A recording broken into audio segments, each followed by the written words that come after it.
Bonjour tout le monde, je vous souhaite la bienvenue dans ma chaîne YouTube que j'ai créée pour pouvoir partager toute une série de vidéos autour de la parole de Dieu. Pour cette première vidéo, on va parler sur l'exaucement de la prière. Pourquoi l'exaucement de la prière? Parce que j'ai vu des gens beaucoup prier, des personnes beaucoup gênées, des personnes beaucoup œuvrer pour l'œuvre de Dieu, mais à côté de cela, leur état, leur vie, parfois même leur marche avec le Seigneur, ça ne change pas. Tout d'abord, c'est poser les questions, pourquoi est-ce qu'on prie? Pourquoi est-ce qu'on part à l'église? Pourquoi gêner? Pourquoi participer à l'église? Parce qu'il y en a, je vous assure qu'ils s'élèvent la nuit, ils sacrifient leur sommeil la nuit pour pouvoir s'élever à minuit pour la prière.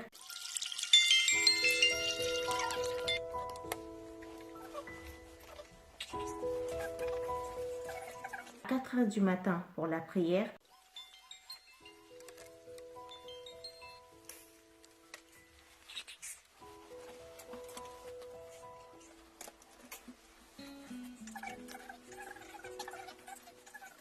À 6 heures du matin pour la prière.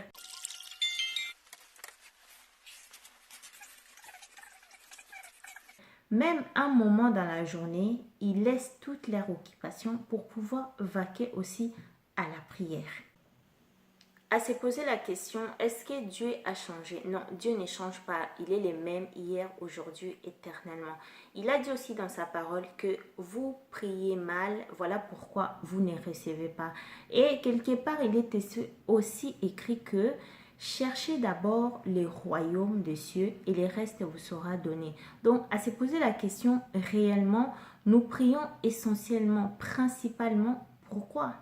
Quand tu ne te poses pas cette question, tu ne sais pas non plus la répondre, il y en a qui ont compris que les gens ils sont perdus. C'est très dangereux parce que ça t'expose à des faux hommes de Dieu, à des faux pasteurs qui vont juste venir te tromper.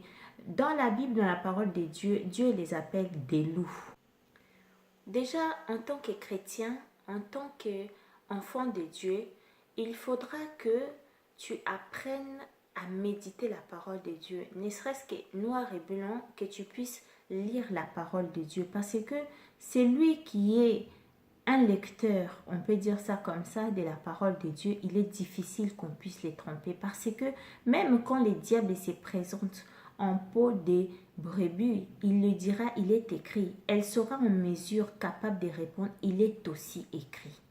Pour un enfant de Dieu, pour un chrétien, tout d'abord, la prière, la parole de Dieu, partir à l'église, écouter la parole de Dieu, jeûner, ça doit être une affaire de sauver son âme, mettre son âme en sécurité.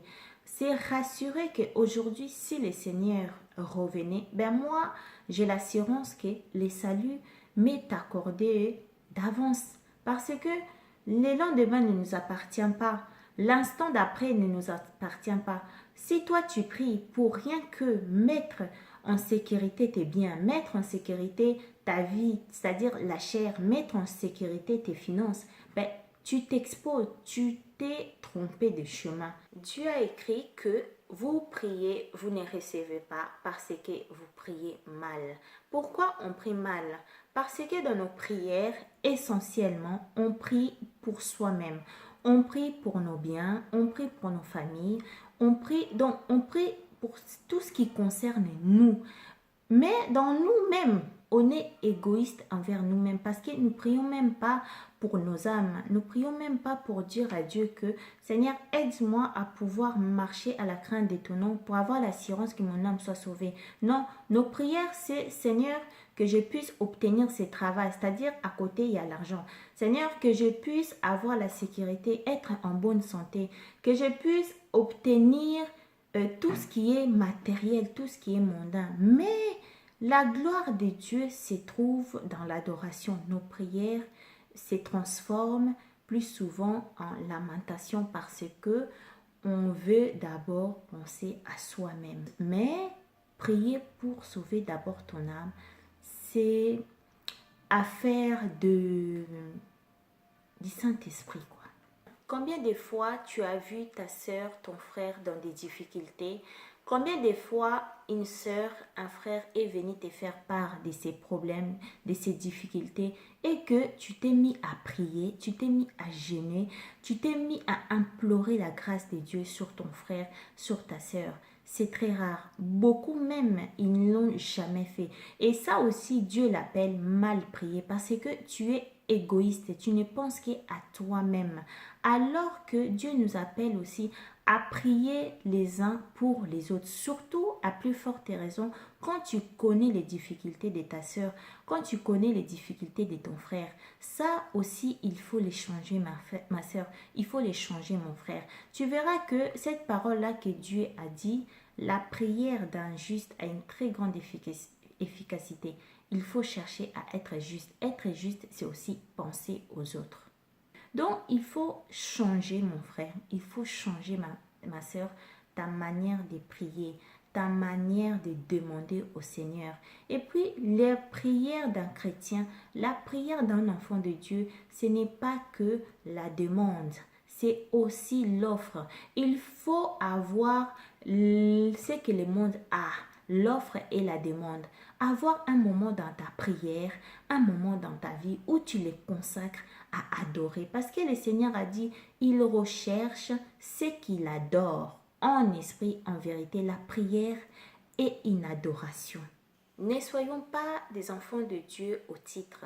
Ne soyons pas des chrétiens des titres. Soyons des enfants de Dieu, soyons des chrétiens, vivons la parole de Dieu. Méditons la parole, lisons la parole et on verra que notre manière de vivre, notre comportement, notre manière d'être va réellement changer. Et nous allons rendre gloire à Dieu parce que Paul a dit dans la parole quelque part que nous sommes une écriture écrite par le main des prophètes. Qui est la véritable main des prophètes si ce n'est que le Seigneur lui-même. Donc, changeons un peu cette manière-là de prier, cette manière-là de prendre notre dénomination de l'enfant de Dieu ou des chrétiens.